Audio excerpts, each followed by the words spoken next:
부천 상동에 친일파로 알려져 있는 서정주 시인의 작품이 세워져 있어 논란이 되고 있다는 소식 전해드렸습니다. 취재기자와 좀 더 자세한 얘기 나눠보도록 하겠습니다. 스튜디오에 전현매 기자가 나와 있습니다.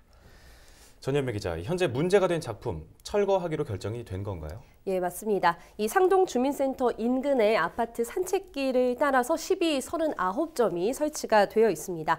그곳에 서정주 작가의 작품 2개가 있는데요. 이 대리석으로 만들어져 있는 작품은 겉에 덧붙이는 작업으로 나태주의 풀꽃으로 교체를 하고요. 또 목재판에 있던 작품은 떼어내고 정지용의 향수로 바꾼다고 합니다. 이 두 작품은 이번 달 중에 변경이 될 것으로 보이고요. 예. 서정주 시인과 마찬가지로 친일파로 분류되는 노천명과 주요한 시인의 작품도 있었는데 지난주에 철거가 됐습니다. 이곳에 추가 설치 계획은 없다고 합니다. 네, 알겠습니다. 이 거리가 조성된 게 2008년에 상동 주민자치위원회가 제안을 해서 시작된 걸로 알고 있는데요. 예, 맞습니다. 10년이 흐른 기간 동안에 모른 채 하고 지내왔던 것도 참 안타까운 현실인 것 같습니다. 사실 이 설치 당시에 이런 부분들을 먼저 알아보고 진행을 했다면 좋았을 텐데 이런 생각하는 분들도 많을 것 같은데 어떤가요? 예, 맞습니다. 저도 그 부분을 부천시 담당자에게 문의를 했는데요. 10년 전 일이라서 자세하게 알 수는 없으나 주민들이 이런 사업을 추진하고 싶다 이렇게 제안을 하면 아마 이 시를 고르는 작업은 시에서 했을 것이라고 대답을 했습니다. 그때 논란이 될 만한 작품을 미리 배제하는 방법이 있었을 텐데 당시 꼼꼼하게 확인해보지 않은 게 일단 문제라고 볼 수가 있고요. 이 친일 인명 사전이 2009년 11월에 출간이 됐다고 하더라고요. 근데 이 사업이 2008년에 진행이 된 건이라 그때는 참고할 만한 자료가 부족했던 것, 이 부분도 아쉬운 부분으로 좀 꼽히고 있습니다. 네. 근데 이때 설치할 때 600만 원 정도의 예산이 들여서 진행이 됐는데 이번에 철거하면서 또 200만 원 정도의 예산이 듭니다.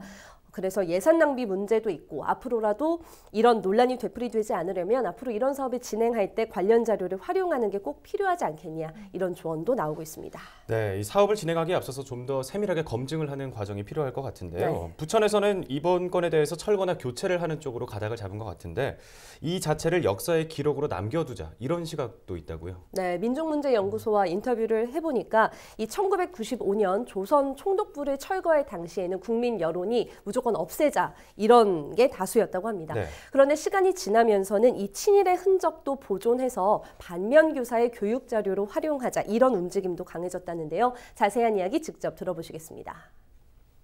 없애는 것보다는 요즘은 그 부끄러운 과거지만 이런 것을 쉬쉬하기보다는 직시해서 반성을 하고 후대를 살아가는 우리가 반드시 알아야 한다라고 해서 남겨두고 단죄비를 세우는 게 더 좋은 방향이지 않나 이런 말씀을 드려봅니다.